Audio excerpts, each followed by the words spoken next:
میرا نام غلام محمد زز اور میں زین قدل سراج بازار دریائے جہلم کے کنارے پر رہتے ہیں۔ یہ ہمارا آبائی مکان ہے کیونکہ 7 پشتنی پیڑھی اسی جگہ پر یہ کام کرتے تھے۔ ہم سنتور ہی نہیں بناتے تھے، ہمارے پرکھوں جو تھے وہ سارا انسٹرومنٹ جو ہے تار والا بجانے والا وہ سب بناتے تھے، اس میں وہ ماہر تھے۔ شکر اللہ کا ان کا نام باہر کی دنیا میں پوری طرح سے جمع ہوا تھا، وہ کسی تعارف کے محتاج نہیں تھے۔ یہ ہے ہماری زز فیملی کی اصلی بنیاد اور ہم یہاں پر ہی رہ رہے ہیں آج تک۔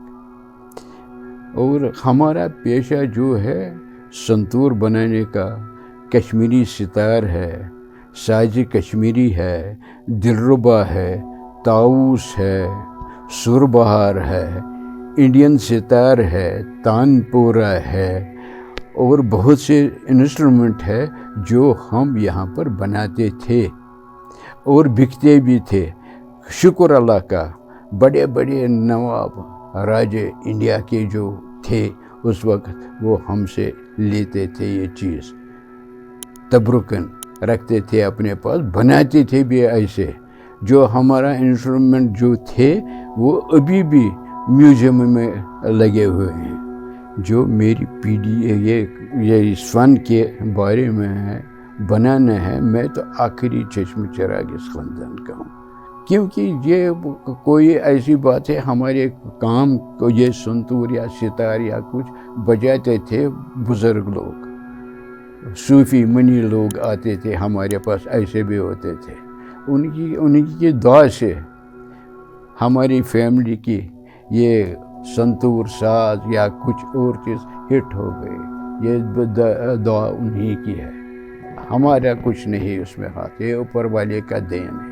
پدم شری ایوارڈ تو گورنمنٹ ہر سال دیتے ہیں کاریگر لوگوں کو، ان لوگوں کو جو اس کام کے اندر ماہر ہوتے ہیں۔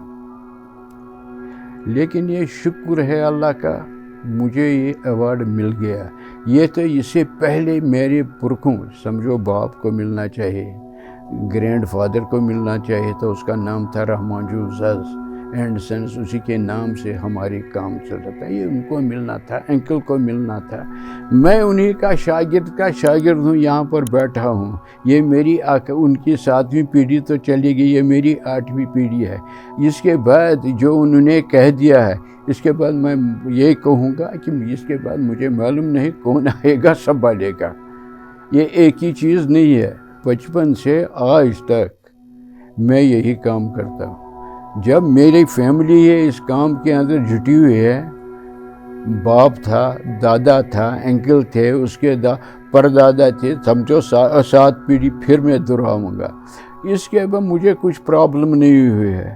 جب میں صبح کو اٹھتا تھا یہ کام پر بیٹھے ہوئے ہوتے تھے، میں اگر چھوٹا ہی تھا ذرا یہ دے دو ادھر، وہ دے دو ادھر، جیسے کتاب سکول کے اندر ہوتا ہے ایسا ہی ہوتا ہے۔ اور میں نے بھی اس پر پورا دھیان دیا، اسی لیے آج اس منزل پر پہنچ گیا۔ جب تک میری سانس ہے اس وقت میں کام کرتا رہوں گا۔ میری ایج اس وقت 80 ہے۔ آپ چھوٹے بچے ہیں، میں آپ سے کیا بات کروں گا، میری ایج 80 ہے، انشاءاللہ ابھی بھی ایج اور ہے۔ یہ تو معلوم ہے دعائے فقیر ہے، ایسا زیادہ کہوں گا تو وہ کچھ آؤٹ ہی ہوتا ہوں میں اس وقت۔ لیکن ایسی بات ہے کہ ایج بھی ہے، عمر میری ہے، اس وقت تک کام کرتا رہوں گا۔ سب سے بڑی بات ہے آنیسٹلی، یہ سب سے بڑی بات ہے۔ دوسری بات ہے من اور تن، جو کام کرے گا ایمانداری سے کرنا چاہیے، اس میں دو رائے نہیں ہے۔ اگر وہ کرے گا اس طریقے سے، خود چومیں گے اس کو سارے لوگ، کامیابی خود بخود آ جاتی ہے۔ باقی یہ دینا شینا یہ اللہ کے ہاتھ میں ہے، عزت اللہ کے ہاتھ میں۔